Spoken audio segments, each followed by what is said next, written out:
There are two mythologies that have stood against the passing of time and are just as popular as ever, and that's the Norse and Greek mythologies. Both the Vikings and the Greeks have a set of gods and goddesses that rule over their respective realms. However, all the similarities between them have always fascinated people. Now that popular media have introduced Greek and Norse mythology into their stories, such as Thor and Odin in the MCU and Percy Jackson and the Olympians, it's important to check out the origin stories of these gods. If they have so many parallels, one of them must have been inspired by the other, and that's where all the ideas and realms came from, right? Well, it's true that the Greek mythology came centuries before the Viking gods. The origin of Greek gods can even be traced back to the ancient civilization of Greece, back in the 13th century BC. After some time, the Romans and Egyptians adapted some aspects of the Greek mythology as well.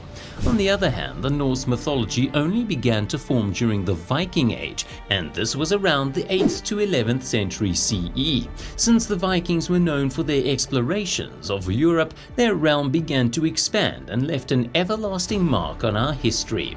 Despite the differences in timelines and their origins, it's still fascinating to see how gods with similar powers would perform in a fight. If you watch the latest Thor movie from the MCU, they left the audience with an amazing cliffhanger where Thor meets Zeus in the end. Well, if you're like us and can't wait a few years to see them fight, we've done all the research and can set up the battleground for you. In Norse mythology, gods and goddesses are put into two main groups, and that is the Aesir and the Vanir. The Aesir is led by Odin, and we know that he's the god of war and wisdom, while the Vanir, led by Njord, is known for the goddess Freya. That's the wife of Odin. Thor and Loki don't need an introduction because they're some of the most famous Viking gods. In Greek mythology, the Olympian gods stay on Mount Olympus and are ruled by Zeus, who's the god of the sky and thunder. There are some other gods such as Poseidon, Hades, Hera, Athena, and Aphrodite. The Greek gods are often portrayed as perfect and immortal beings who are superior to humans in almost every way. So you might be thinking that the Greek gods win in every scenario. On the other hand, Viking gods are more human-like and they have flaws and emotions. They're not immortal because they need the power from the golden apples of Idun to stay alive.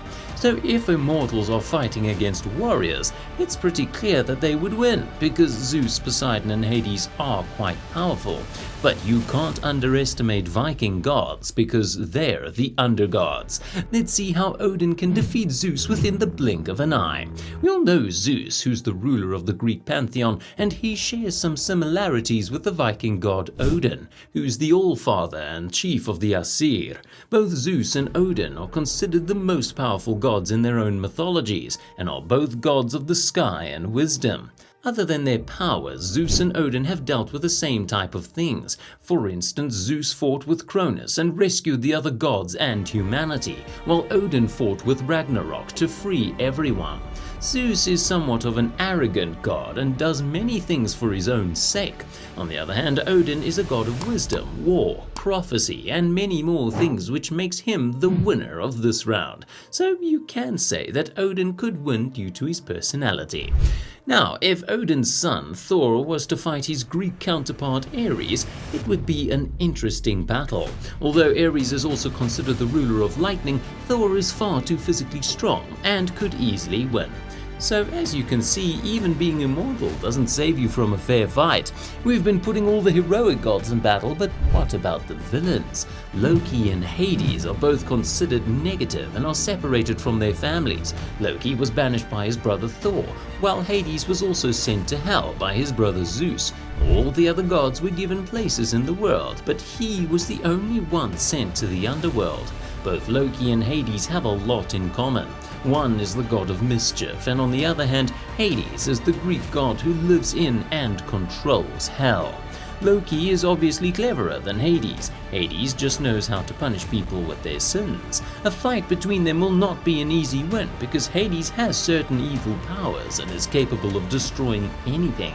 But it's possible that Loki could fool anyone, even his wisest father Odin, and thus is a plus point for him. So, Loki will definitely take advantage of this power of his and be able to defeat Hades with his illusions. You can see that all the Viking gods are more manlike and need to fulfill their needs just like humans to maintain their godliness. On the other hand, the Greek gods do not need these things, and they possess complete godliness. But does this mean that the Greek gods can survive any battles? Let us know in the comments if you know someone who could defeat them. Don't forget to like and subscribe for more videos just like this. We'll see you in the next one.